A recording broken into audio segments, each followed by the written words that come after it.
ಇನ್ನು ಪಶ್ಚಿಮ ಬಂಗಾಳದ ಹೂಗ್ಲಿಯಲ್ಲಿ ಮತದಾನದ ವೇಳೆ ಘರ್ಷಣೆ ಉಂಟಾಗಿದೆ. ಕಾಂಗ್ರೆಸ್ ಮತ್ತು ಐಎಸ್ಎಫ್ ಬೆಂಬಲಿಗರ ನಡುವೆ ತೀವ್ರ ಘರ್ಷಣೆ ಉಂಟಾಗಿರುವಂಥದ್ದು.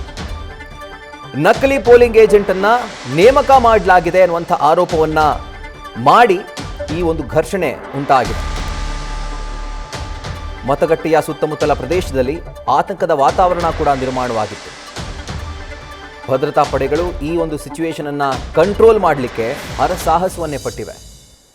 ಯಾವ ರೀತಿಯಾಗಿ ಅಂತಂದ್ರೆ ಕೈ ಮಿಲಾಯಿಸೋ ಹಂತಕ್ಕೂ ಕೂಡ ಈ ಒಂದು ಸಿಚುವೇಶನ್ ತಲುಪಿತ್ತು. ನೋಡಿ, ಬಡ್ದಾಡ್ಕೊಳ್ತಿರುವಂಥದ್ದು.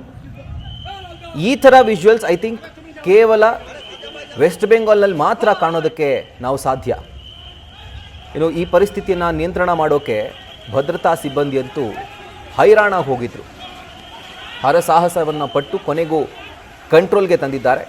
ಈಗ ಅಲ್ಲೂ ಕೂಡ ಮತದಾನ ಸುಗಮವಾಗಿ ನಡೀತಾ ಇದೆ. ಮೂರು ದೃಶ್ಯಾವಳಿಗಳನ್ನು ಗಮನಿಸ್ತಾ ಇದ್ದೀರಿ. ಈಗ ಬೆಳಕಿಗೆ ಬಂದಿರುವಂಥದ್ದು ಅಂದರೆ ಬಹಿರಂಗವಾಗಿರುವಂಥದ್ದು ಈ ಮೂರು ಅಹಿತಕರ ಘಟನೆ. ಮತಗಟ್ಟೆಯ ಮುಂಭಾಗ. ಇನ್ನು ಈ ರೀತಿಯಾಗಿ ಅದು ಎಷ್ಟಿದ್ದಾವೋ ಇವತ್ತು 142 ಕ್ಷೇತ್ರಗಳಿಗೆ ಎರಡನೇ ಹಂತದಲ್ಲಿ ಪಶ್ಚಿಮ ಬಂಗಾಳದಲ್ಲಿ ಮತದಾನ ನಡೀತಾ ಇರುವಂಥದ್ದು, ಕೊನೆಯ ಹಂತ. ಹೀಗಾಗಿ ಜಿದ್ದಾಜಿದ್ದಿನ ಫೈಟ್ ಅಂತೂ ಇದ್ದೇ ಇದೆ ಪಾರ್ಟಿಗಳ ಮಧ್ಯೆ. ಆದರೆ ಪಾರ್ಟಿಯ ಕಾರ್ಯಕರ್ತರು ಬೆಂಬಲಿಗರು ಮಾತ್ರ ಇದನ್ನು ತುಂಬ ಸೀರಿಯಸ್ ಆಗಿ ತೆಗೆದುಕೊಂಡಿದ್ದಾರೆ. ಲಿಟ್ರಲಿ ಫೈಟ್ ಅಂತಂದರೆ ಫೈಟೇ ಮಾಡಬೇಕು ಅನ್ನೋ ರೀತಿಯಲ್ಲಿ.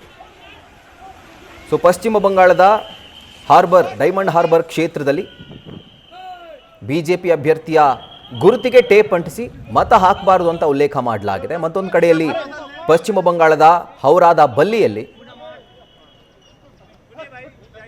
ಇವಿಎಂ ಕೈ ಕೊಡ್ತು ಅಂತ ಹೇಳಿ ಗಲಾಟೆ ಮಾಡಲಿಕ್ಕೆ ಮುಂದಾಗಿದ್ರು. ಅವರನ್ನು ಭದ್ರತಾ ಸಿಬ್ಬಂದಿ ವಶಕ್ಕೆ ಪಡೆದಿದ್ದಾರೆ.